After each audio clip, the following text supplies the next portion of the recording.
Halo anak-anak Miss yang pintar. Apa kabarnya semua? Pasti semua sehat-sehat saja ya, Nak. Nah, anak-anak Miss, hari ini kita akan memulai pembelajaran kita kembali ya. Nah, kita belajar di buku tematik 4A. Nah, sebelum kita belajar, kita terlebih dahulu untuk berdoa. Nah, nanti anak-anak Miss berdoa dulu ya, baru memulai pembelajarannya ataupun melanjutkan videonya. Oke, buat anak-anak Miss, mari sama-sama kita perhatikan video dan bukunya. Nah, anak-anak Miss, buka bukunya di halaman 90. Di sini ada pembelajaran kedua. Kita ayo membaca. Di sini ada judulnya adalah membuat mozaik rumah adat. Nah, sore hari ini Bella dan Upik berkumpul di rumah Lucy untuk mengerjakan tugas sekolah. Ibu guru memberi mereka tugas membuat mozaik berbentuk rumah adat. Mozaik adalah karya seni rupa 2 dimensi atau 3 dimensi yang menggunakan potongan-potongan bahan kemudian disusun dengan ditempelkan pada bidang datar dengan cara dilem. Bahan yang digunakan bisa berupa potongan kertas, pecahan keramik, potongan kaca, potongan daun, dan potongan kayu. Mereka membuat mozaik rumah adat dari potongan-potongan kertas warna. Mereka sudah menyiapkan bahan-bahan yaitu kertas karton putih, lem, gunting, dan kertas dengan berbagai warna. Setelah semua bahan tersedia, mereka pun mulai membuat mozaik. Awalnya mereka kesulitan menentukan rumah adat yang akan dibuat mozaik. Akhirnya mereka memutuskan membuat rumah gadang yaitu rumah adat suku Minangkabau. Nah, keputusan ini bukan permintaan Upik yang berasal dari suku Minangkabau, tetapi kesepakatan bersama teman-teman setelah berdiskusi. Mereka memilih rumah gadang karena bentuk atapnya yang sangat khas dan menarik. Mereka berharap hasil mozaik mereka pun akan terlihat menarik.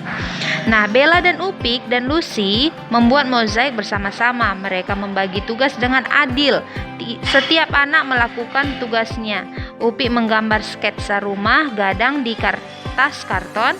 Bella dan Lucy memotong kertas berwarna kecil-kecil. Kemudian setelah sketsa jadi, mereka bersama-sama menempelkan kertas warna di atas sketsa. Lucy, Bella, dan Upik bekerja sama mengerjakan tugas dengan baik. Mereka berdiskusi, saling membantu, saling menghargai pendapat, dan memecahkan masalah bersama-sama. Kerjasama mereka bagaikan mozaik yang sedang mereka buat. Potongan kertas warna jika dilihat satu persatu tidak terlihat menarik, tetapi setelah disatukan menjadi sebuah mozaik dan berubah menjadi gambar yang sangat indah. Indonesia selain kaya akan budaya, tarian, dan makanan khas daerah, Indonesia juga kaya akan jenis alat musik. Berikut adalah contoh alat musik yang dimiliki oleh berbagai suku di Indonesia. Kecapi. Kecapi adalah alat musik dawai. Kecapi berasal dari Jawa Barat dan dimainkan dengan cara dipetik.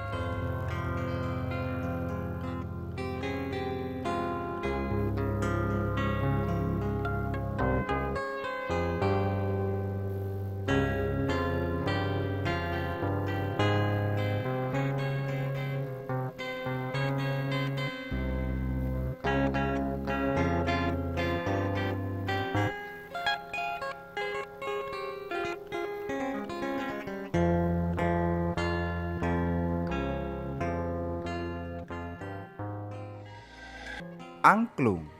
Angklung adalah alat musik yang terbuat dari bambu, berasal dari Jawa Barat dan dimainkan dengan cara digoyangkan.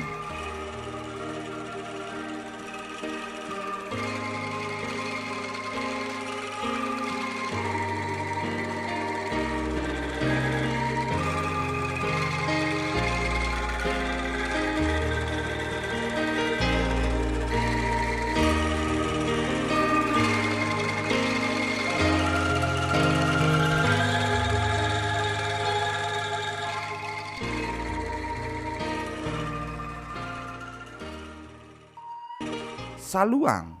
Saluang adalah alat musik yang terbuat dari bambu tipis atau talang. Saluang ini merupakan alat musik yang berasal dari Sumatera Barat dan dimainkan dengan cara ditiup. Yang mana alat musik tiup ini terbuat dari bambu tipis atau talang. Orang Minangkabau percaya bahwa bahan yang paling bagus untuk dibuat saluang berasal dari talang untuk jemuran kain atau talang yang ditemukan hanyut di sungai. Alat ini termasuk dari golongan alat musik suling, tetapi lebih sederhana pembuatannya. Cukup dengan melubangi talang dengan 4 lubang. Kendang. Kendang atau gendang adalah instrumen dalam gamelan yang salah satu fungsi utamanya mengatur irama. Kendang ini merupakan alat musik yang berasal dari Jawa Barat dan dimainkan dengan cara ditepuk dengan tangan.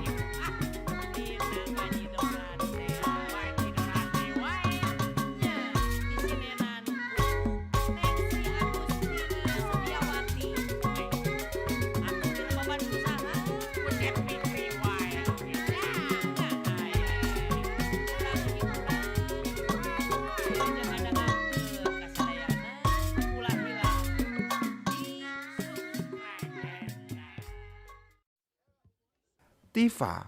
Tifa adalah alat musik yang berbuat dari kayu yang menyerupai gendang.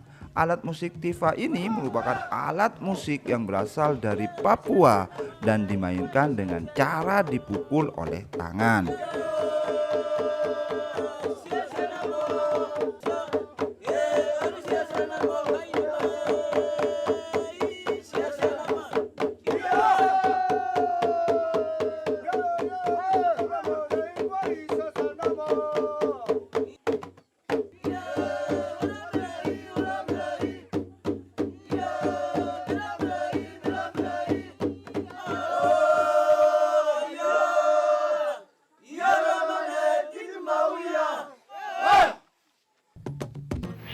Nah, anak-anak Miss tadi sudah melihat video berbagai alat musik tradisional dan begitu juga dengan bunyinya.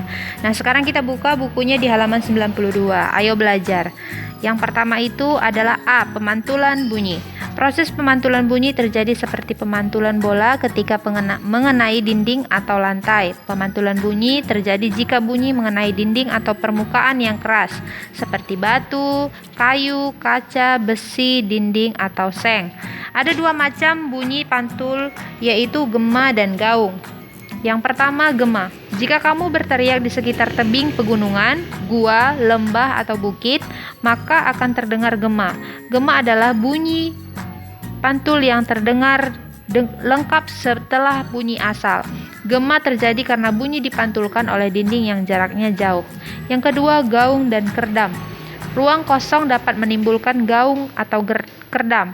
Gaung adalah bunyi pantul yang terdengar hanya sebagian dan tiba bersama bunyi asal. Akibatnya bunyi asal terdengar tidak jelas. Yang B, penyerapan bunyi. Selain mengalami pemantulan, bunyi juga mengalami penyerapan atau peredaman.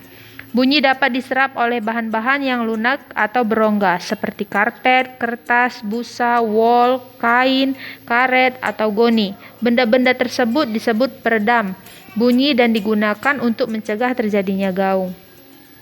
Benda-benda peredam bunyi biasanya digunakan pada ruangan studio rekaman, gedung bioskop, atau gedung pertemuan. Benda digunakan agar suara yang terdengar di dalam ruangan menjadi jernih dan tidak terganggu suara dari luar. Sebaliknya, suara di dalam ruangan tidak mengganggu hingga keluar ruangan.